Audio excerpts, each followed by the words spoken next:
Boker Tov, bonjour. Aujourd'hui, dans Un jour notre histoire, j'aimerais vous parler d'une personne qui est décédée à la date d'aujourd'hui, le 15 mars. Il y a de nombreuses années, il y a 15 ans exactement, en 2004. Il s'agit de Alfred Mansfeld.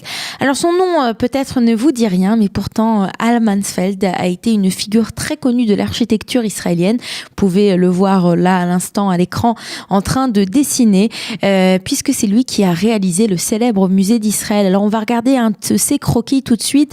Vous voyez le musée d'Israël, on reconnaît bien ces formes géométriques qu'il a données à ce musée. Ce musée, on peut voir même une photo aujourd'hui, une photo de ce musée. Voilà, on reconnaît ce musée qui a la particularité d'avoir des petits cubes qui s'accrochent les uns aux autres. Il faut savoir que au départ, quand on avait pensé créer le musée d'Israël, le terrain sur lequel le musée devait être construit était un tout petit terrain.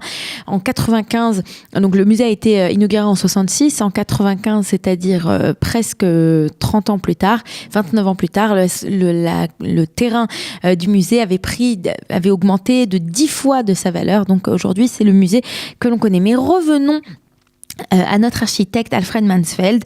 Eh bien, il est né le 2 mars 1912 à Saint-Pétersbourg en Russie. Avec sa famille, ils vont vivre en Allemagne, à Berlin. C'est là qu'il va commencer ses études d'architecture, mais voici qu'en 1933, à la montée du nazisme, il va se rendre à Paris. Et c'est à Paris qu'il va aller à la grande école d'architecture, où il va finir cette école avec de beaux diplômes. Il va être un des étudiants les plus connus, plutôt un des étudiants d'un des architectes très connus de l'époque, un architecte français, Auguste Perret. Auguste Perret qui était déjà un pionnier à cette époque de l'utilisation du béton pour ces constructions, et c'est ce béton-là qu'on va pouvoir retrouver aussi dans les constructions de Mansfeld. En 1935, il fait son aliyah, il arrive en Palestine mandataire, et c'est là qu'il va s'installer à Haïfa où il va vivre la majorité de sa vie, et c'est là que l'on va le voir commencer à travailler dans le domaine de l'architecture.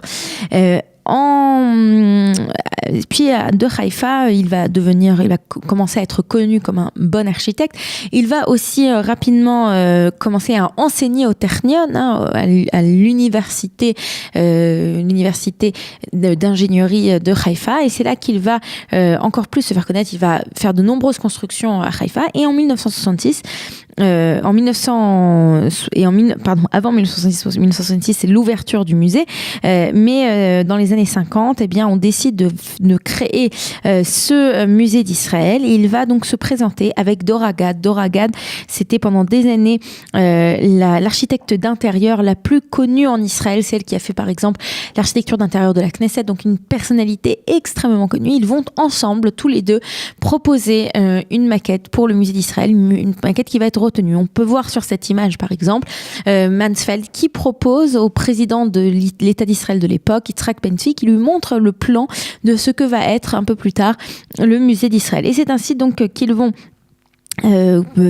créer ce musée qui est un musée tout à fait moderne et qui est censé être un musée central en Israël. Alors si vous connaissez un petit peu Jérusalem, vous savez que le musée d'Israël n'est pas très loin de la colline de la Knesset. Les deux ont été inaugurés la même année, en 1966. Il faut rappeler qu'à cette époque, juste avant 1967, et la Knesset et le musée d'Israël étaient pas très loin en fait de la Jordanie, et ils recevaient souvent des tirs de mortier venant de Jordanie, et c'est la raison pour laquelle, par exemple, la Knesset, l'ouverture de la Knesset, l'entrée de la Knesset se fait véritablement de l'autre côté de la route, alors que il y avait une route qui avait permis d'entrer du côté sud, mais étant donné que c'était trop dangereux, on a décidé que l'entrée se ferait, du côté est. C'est la même histoire pour le musée d'Israël. Il y avait une conception qui était aussi une conception un petit peu sécurisée, et c'est donc à cela qu'ont travaillé Mansfeld d'un côté et Dora Gad pendant de nombreuses années pour permettre l'ouverture en 1966 1966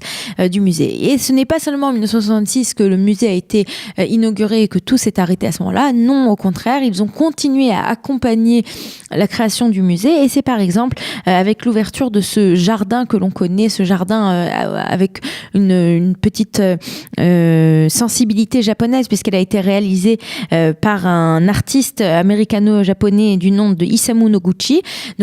Et c'est donc ce musée avec toutes ces sculptures que l'on peut trouver. Et pour la petite histoire, ces sculptures appartenaient à un riche juif américain, Billy Rose, qui a offert donc toutes ces statues au musée. Et c'est ainsi la raison pour laquelle on a au musée d'Israël ce jardin de statues. Il a donc pendant de nombreuses années, jusqu'en 1995, été présent, accompagné au développement du musée, au développement des jardins du musée.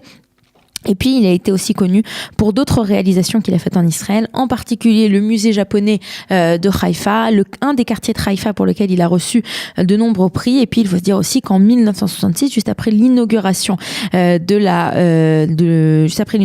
du musée d'Israël, il a reçu avec Dora Gad le prix d'Israël d'architecture pour leur grand travail du musée.